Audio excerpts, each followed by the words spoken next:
Okay, let's get incredibly honest with ourselves right off the bat today. You already know what your ultimate goal is, or at the very least, you've got a really strong inkling of the path you want to take. So, why aren't you moving on it?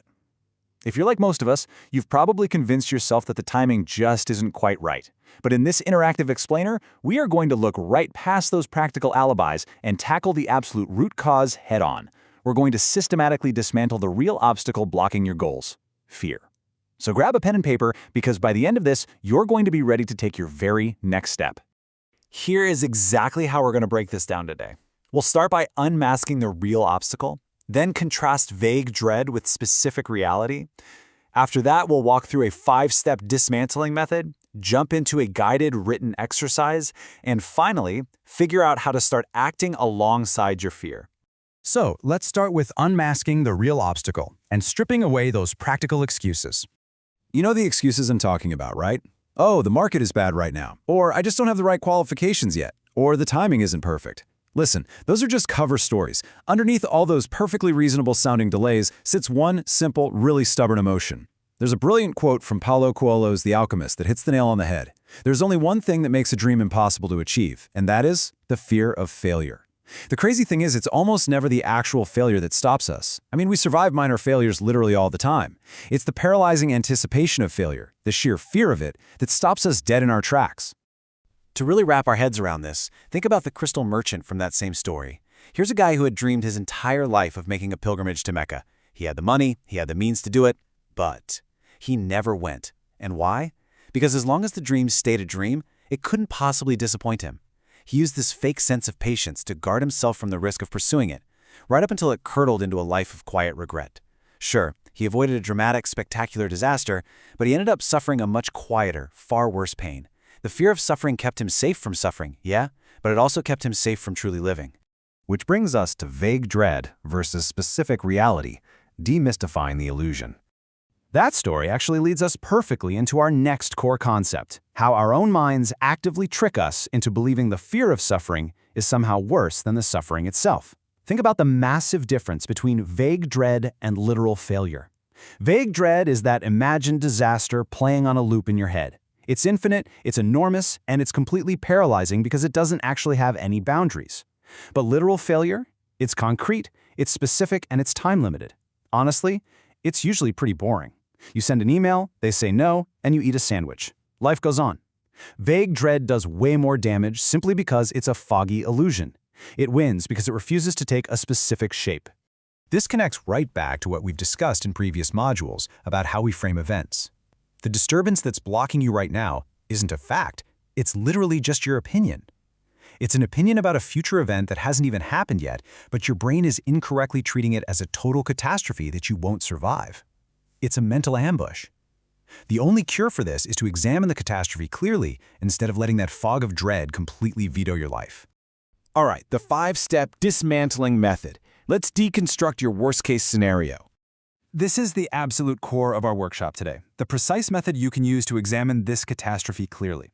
Here are 5 concrete steps to dismantle that vague dread. Step 1, name the fear out loud. Step 2, strip away all the drama and name the literal, boring worst-case scenario.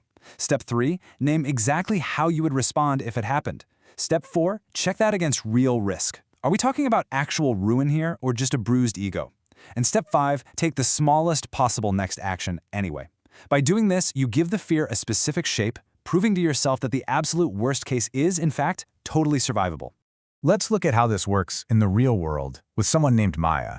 So Maya wants a promotion, but she's just sitting on her application. Her excuse is, well, I'm not qualified enough yet. But applying, step 1, she names the true fear. I'm afraid they'll see I'm a fraud. Step 2, the literal worst case, she gets a polite no, or maybe they just don't reply at all. Step 3, her response, she's exactly where she is now, except she's gained some practice. It is overwhelmingly survivable. Maya realized her vague dread was vastly bigger than the actual boring downside. So she completed step 5. She hit send that very afternoon, fear and all.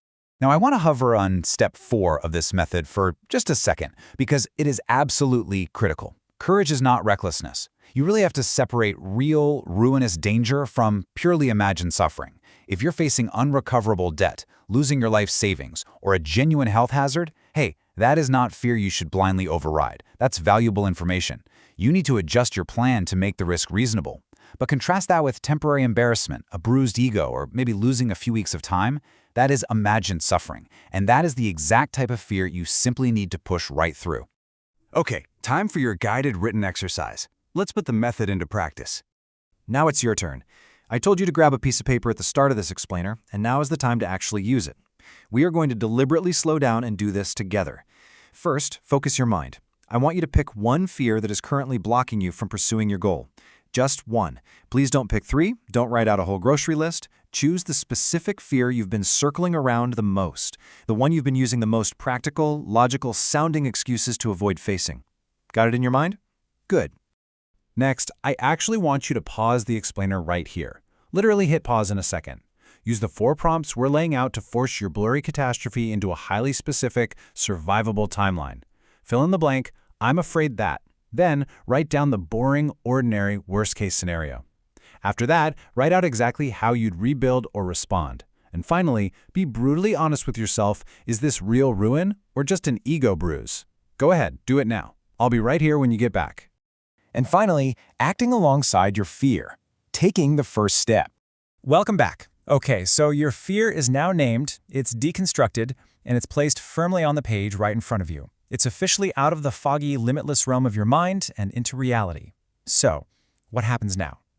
48 hours, that is your timeline. You need to commit to taking the absolute smallest, most real step toward your goal within the next 48 hours. Notice I didn't say prepare to take a step. I didn't say do a little more research. I said take it. Send one email, make one phone call, draft one single page. Fear shrinks when you move, and it grows when you stall. As you're gearing up to take that step, just make sure you avoid these common traps. The biggest one?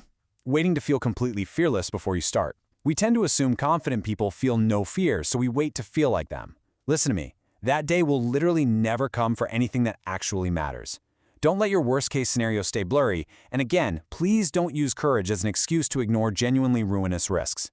Plan around the real dangers, but absolutely override the illusions. If you take absolutely nothing else away from this entire explainer, let it be this. You do not have to defeat the fear before you start. You only have to act while it's there. Courageous people don't wait for fear to leave. They simply bring it along for the ride. Fear isn't a stop sign. It's just the toll you pay at the start of doing something real. I want to leave you with a provocative thought to chew on.